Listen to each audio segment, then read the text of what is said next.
Halo para sobat dimanapun kamu berada, semoga kalian sehat. Karena kali ini kita akan membahas film Sakra, Demigods and Demi-Evils. Film ini diadaptasi dari novel Dresden Bubu, karya almarhum Opa Jin-young. Film ini menceritakan tentang Kiao-feng yang diperankan oleh Donnie Yen, merupakan seorang bayi yang terlantar kemudian diasuh oleh keluarga sederhana dari bangsa Han. Ia tumbuh menjadi anak yang kuat dan menjadi seorang pemimpin dari sekte pengemis. Kemudian ia dituduh sebagai seorang pengkhianat dari bangsa Khitan yang membuatnya dikucilkan oleh teman dan sekutunya.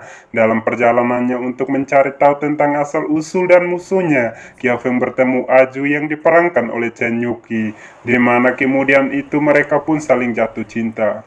Tanpa berlama-lama seperti biasa, siapkan mata, siapkan telinga, ayo kita mulai.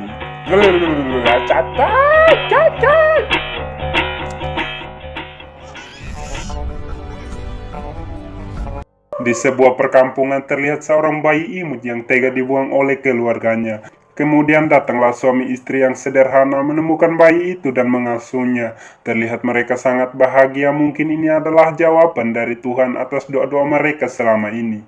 Anak itu semakin hari semakin tumbuh dewasa dan menjadi anak yang kuat. Tak hanya itu, ia pun bergabung dalam organisasi yang sangat terkenal dalam dunia persilatan, yakni Geng Kaipang. Beberapa tahun kemudian diperlihatkan anak itu telah dewasa dan ia bernama Kiao-feng yang merupakan aktor pemeran utama dalam film ini. Setelah kematian ketua klan terdahulu, Kiao-feng dinobatkan sebagai ketua baru dari geng pengemis. Lalu datanglah seorang biksu tua dengan membawa seorang tawanan ke tempat itu. Biksu pun beristirahat dan meminum arak sepuasnya. Karena penasaran bertanyalah seorang pelayan kepada biksu itu tentang apa yang dibawanya. Lalu biksu pun menjawab bahwa yang ia bawa itu adalah barang persembahan. Tak sengaja Kiao-feng mendengar percakapan biksu dengan pelayan itu. Lalu Kiao-feng bersuara dengan mengatakan kepada biksu untuk berbelas kasih kepada orang hidup, bukan dikurung seperti binatang. Setelah selesai mengatakan itu, Kiao-feng pun langsung membuka penutup kandang yang di dalamnya berisi seorang pria muda dan namanya adalah Duan Yu. Lalu Duan Yu memohon untuk melepaskannya karena biksu akan membawanya ke makam Gusu Murombo untuk dijadikan persembahan.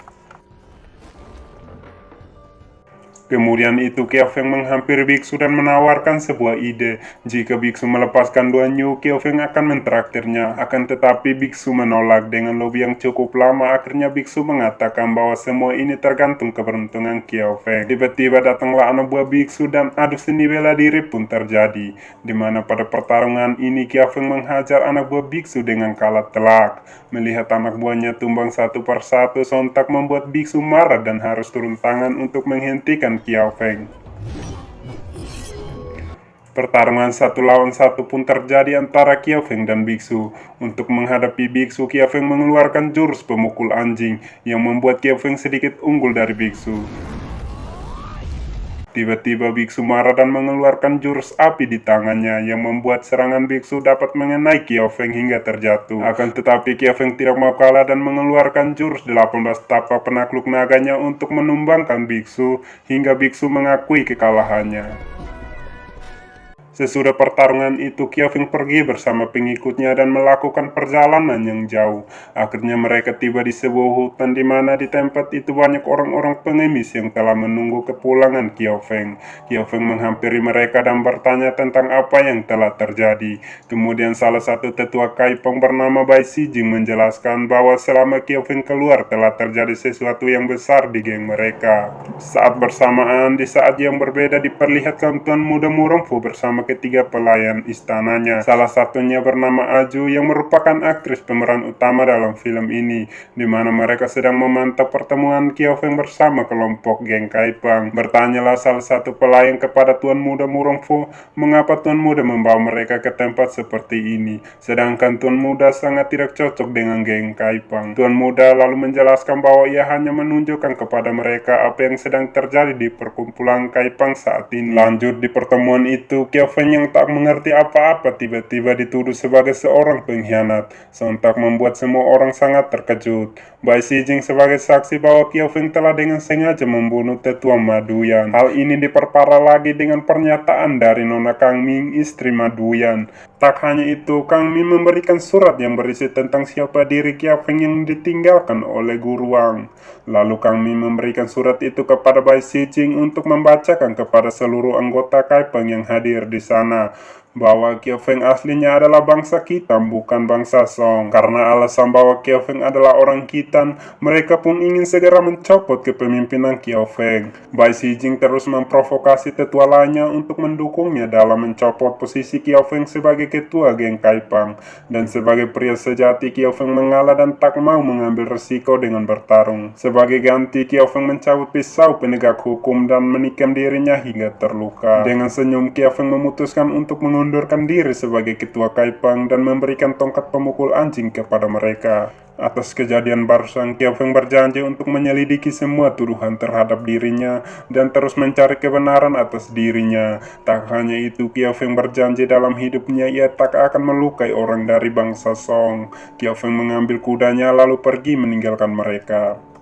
Murong Fu bersama ketiga pelayannya terus memantau mereka hingga selesai. Lalu Murong Fu menyuruh salah satu pelayannya yang bernama Aju untuk pergi ke kuil Shaolin. Setelah kejadian yang menimpa dirinya mengharuskan Kia Feng untuk pulang kembali ke rumahnya di mana ia dibesarkan. Akan tetapi masalah silih berganti terus datang untuk Kia Feng. Kini Kia Feng harus menghadapi kedua orang tuanya yang telah tewas mengenaskan. Saat Kia Feng sedang menangis dan memeluk mayat kedua orang tua angkatnya, datanglah dua biksu ke rumah itu dan menuduh Kia Feng telah membunuh orang tuanya sendiri. Tak hanya sampai di situ, kedua biksu itu terus mengatakan bahwa Kia Feng orang Khitan yang jahat lebih keji dari binatang. Mendengar kalimat tersebut sontak membuat Kia Feng marah dan membunuh kedua biksu itu. Dan Kia Feng terus mencari kebenaran dan pergilah ia ke kuil Shaolin untuk mencari petunjuk dari Guru Xuangku. Akan tetapi Kia Feng harus menghadapi masalah lagi karena biksu Xuangku telah tewas. Saat itu juga datanglah salah satu murid Shaolin ke tempat itu dan melihat Kia Feng sedang bersama mayat Xuangku.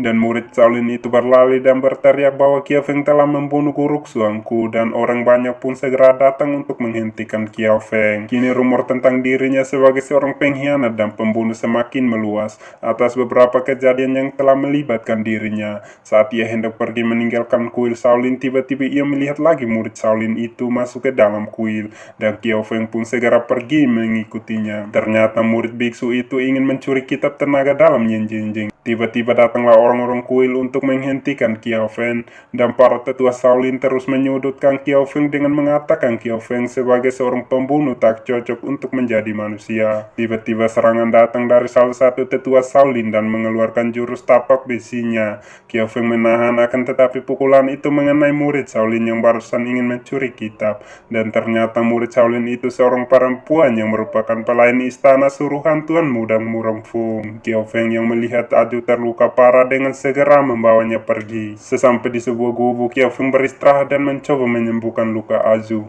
Lalu Kia Feng bertanya padanya mengapa Aju sangat berani memasuki kuil untuk mencuri kitab Yin Jing Jing. Setelah mendengar penjelasan dari Aju dan rasa terima kasih dari Aju, Kia Feng pun segera pergi. Setelah itu Kia Feng kembali lagi dan membawakan makanan untuk Aju. Merasa bersalah atas luka yang diderita Aju karena dirinya, Kia Feng berjanji untuk mencari obat dan menyembuhkan Aju. Di dekat penginapan mereka datanglah 3 orang dari geng pengemis. Mereka terus membicarakan Kia Feng atas kejadian-kejadian itu. Tanpa mereka sadari, Aju terus menguping pembicaraan mereka. Lalu Aju datang menghampiri Kia Feng dan menatap Kia Feng dengan sedih. Kia Feng hanya tersenyum dan menanyakan hal yang barusan Aju dengar dari 3 orang pengemis tadi. Kata Kia Feng, apakah Aju percaya dengan mereka? Aju pun hanya terdiam dan Kia Feng pun segera keluar meninggalkan Aju.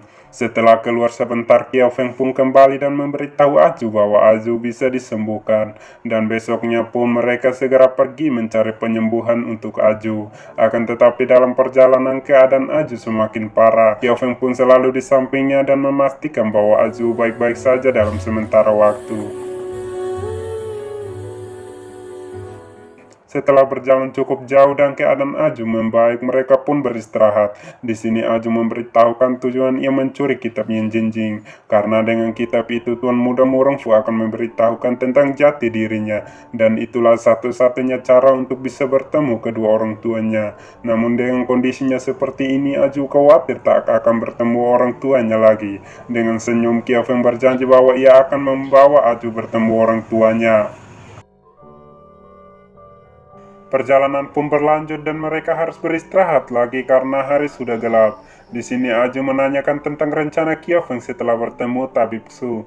Kiao Feng menjawab bahwa ia akan pergi ke Yamen Guan untuk mencari jati dirinya. Kiao Feng bertanya balik bahwa jika ia adalah benar orang Khitan, apakah Aju masih menganggapnya?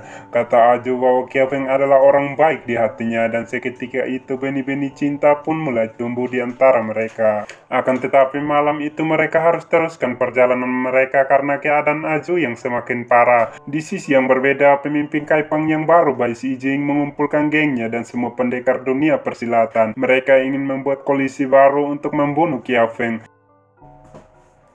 Saat mereka sedang berunding, tiba-tiba mereka dikagetkan atas kedatangan Kiao Feng. Akhirnya berjalan siang dan malam, Kiao Feng bersama Aju tiba di markas Kaipang yang merupakan tempat tujuan Kiao Feng dan Aju. Akan tetapi mereka mendapatkan sambutan yang kurang baik dan langsung dicap Kiao Feng sebagai pengkhianat. Mereka memberitahukan bahwa saat ini mereka sedang berunding bagaimana membasmi Kiao Feng dari dunia persilatan. Lalu Kiao Feng memberitahukan maksud dan tujuannya hanya untuk menemui Tabib Su. Di sini Kiao Feng terus disudutkan dan mereka meminta pertanggungjawaban dari Kiao Feng. Dan datanglah Tabib Su untuk menemui Kiao Feng dan Aju. Kiao Feng memohon kepada Tabib Su untuk bisa menyembuhkan luka Aju karena Kiao Feng percaya bahwa di seluruh dunia hanya Tabib Su seorang yang bisa menyembuhkan Aju. Jika Tabib Su menerimanya, kelak Kiao Feng berjanji akan membalas apa yang sudah Tabib Su berikan. Akan tetapi permohonan Kiao Feng sia-sia karena Tabib Su menolak untuk menyembuhkan Aju hanya karena Kiao Feng bangsa Khitan. Setelah lobby yang panjang, akhirnya Kang Min buka suara dan menanyakan kepada Kiao Feng untuk bersedia menukarkan nyawanya dengan Aju. Lantas membuat Kiao Feng dengan lantang bersedia dan mengatakan bahwa untuk membunuhnya itu tergantung kemampuan mereka. Atas apa yang diucapkan Kiao Feng membuat Tabib Su bersedia untuk mengobati Aju dengan satu syarat menukarkan nyawa Kiao Feng. Melihat Kiao Feng yang bersikeras untuk mengobatinya membuat Aju sedih dan tak mau untuk disembuhkan lagi. Akan tetapi Kiao Feng segera menenangkan hati Aju dan segera pergi menemui kelompok itu. Sebagai mantan dari geng Kaipang sebelum bertarung, Kiao Feng meminta mereka untuk memutuskan hubungan di antara mereka agar kelak bisa saling membunuh tanpa ada belas kasih.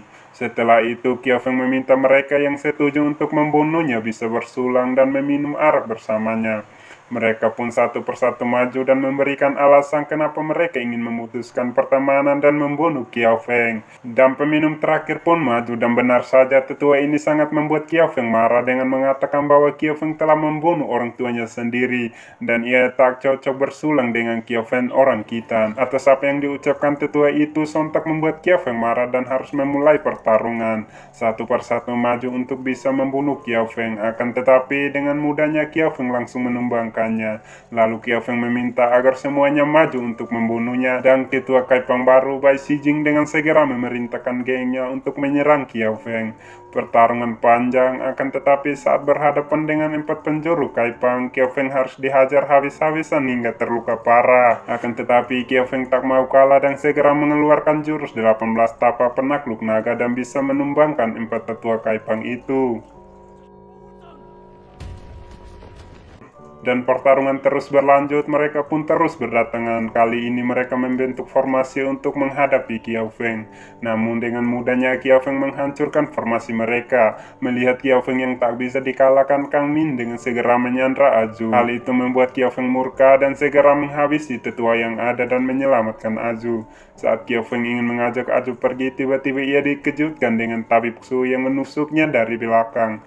Kiao Feng jatuh dan tak berdaya. Tak hanya sampai di situ, Bai Sijing bangun dengan segera menancapkan tombak di perut Kiao Feng. Setelah melihat Kiao Feng sekarat, Aju segera melompat dan menghampiri Kiao Feng. Aju sangat sedih melihat kondisi Kiao Feng yang sudah sekarat dan menyuruh Kiao Feng untuk segera pergi. Namun Kiao Feng menolak dan berjanji untuk menukarkan nyawanya demi Aju. Karena di dunia ini hanya Aju seorang yang bisa percaya padanya. Sontak membuat Aju semakin sedih, akan tetapi pertarungan belum berakhir karena mereka terus berdatangan untuk membunuh Kiao Feng.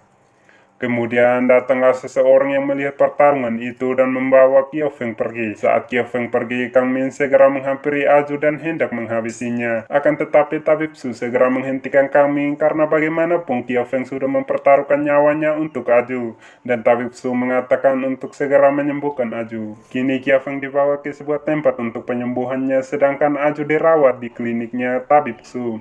Kemudian Sim berpindah di mana Murong Fu berjanji untuk mewujudkan keinginan terakhir ayahnya dan berpura-pura untuk tak bisa kungfu. Dengan kehancuran dinasti Song saat ini, Murong Fu menunggu untuk Kiao Feng menyerah sehingga ia bisa bangkitkan lagi kerajaan Yan. Setelah sembuh, Aju segera memikirkan cara untuk bisa kabur dari kliniknya Tabib Su. Di sisi yang berbeda, Kiao Feng juga kini telah sembuh. Di sini Kiao Feng diberitahukan oleh tetua itu bahwa dirinya dan bangsa Song adalah musuh bebuyutan.